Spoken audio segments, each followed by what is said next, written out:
I like different parts of each of those things. I like the bit with what you call writing, when a song appears, when something appears and you realize it is a song, and it'll live, it has its own identity, and it's not simply a collection of chords and words, but actually it's like a child. It's going to be named something, it's going to have a life. That's very exciting. And then recording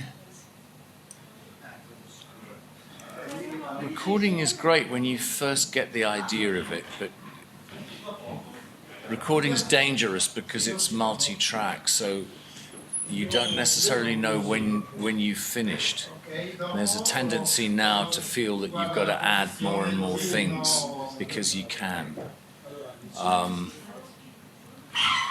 60 years ago there was only 4-track really, or 2-track. There weren't so many choices. You just caught a performance.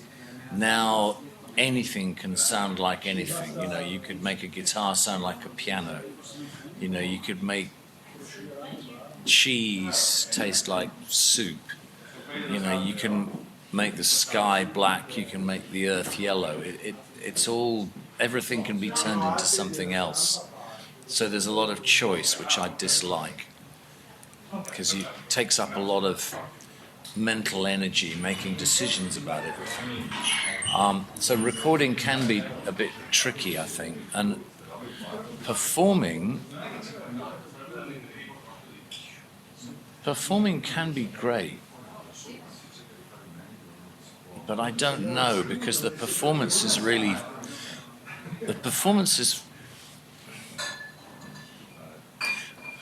when you're writing, you're still writing for yourself. You're the only person involved.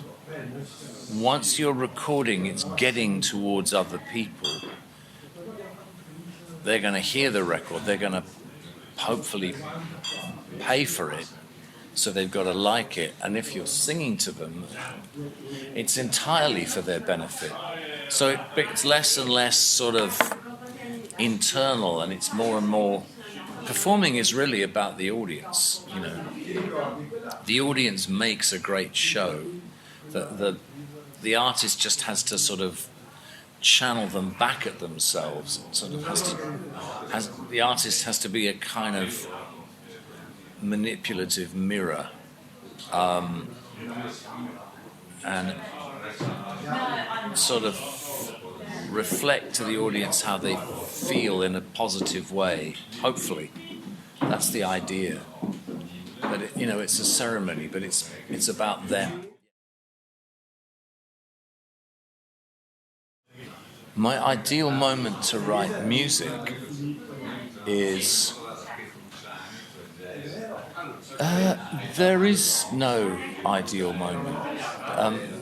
Songs or music or whatever it is, ideas occur to you usually when you don't have any control over them. I always say they come out of the blind spot. They're like a car you can't see coming up behind you if you're driving. Or they're like a cat. They stalk up. You don't see them. You don't hear them coming. They just appear. I can't feel an idea coming. So I feel like songs and music sort of choose their own time, really.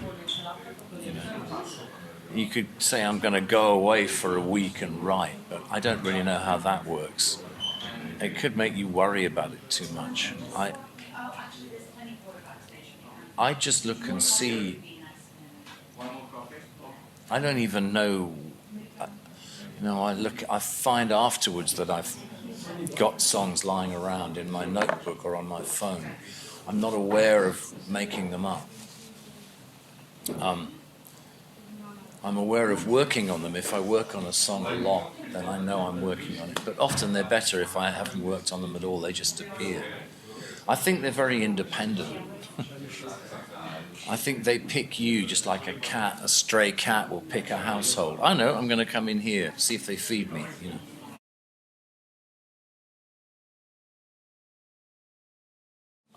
I don't know how being a visual artist influences my writing. I mean, I just think they're connected. A lot of musicians can draw or paint, and a lot of artists like music. You know, I feel like they're sort of next door to each other. Writing, painting, singing, you know, they're all near.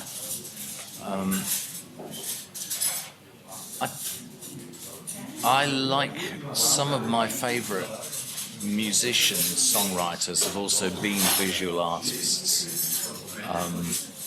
Particularly Captain Beefheart, Don Van Vliet, he wound up doing that stock music, and Syd Barrett, who started Pink Floyd, he gave up music, but he carried on drawing and painting, I think, for the rest of his life. And he'd studied it beforehand. And, you know, a lot of musicians went to art school in some shape or form. Bob Dylan paints a lot now. His paintings seem to have got better now, but, you know, he does a lot of visual art. People like Grant Lee Phillips, he puts his pictures up on Instagram now, and if you know Grant, he tours over here sometimes. Joni Mitchell was a visual artist. I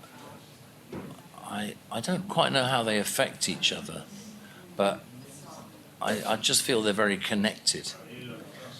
It's just music, I would say, is more emotional, and the visual is more dreamlike. You know, my songs. I mean, if you listen to my songs, I think you can hopefully see the landscape.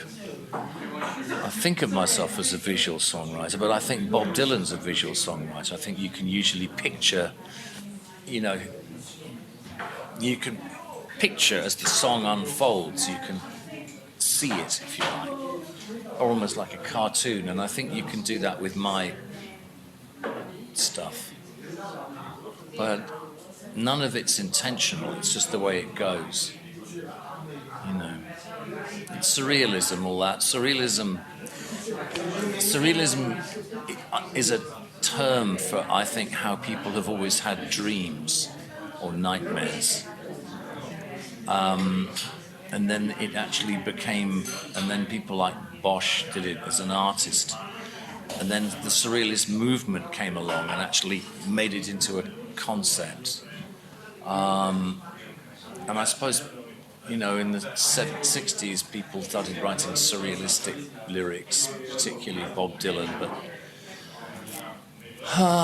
whatever that is, whether it's to do with the liberation of the unconscious or whatever, I guess that's where I'm from that area, you know.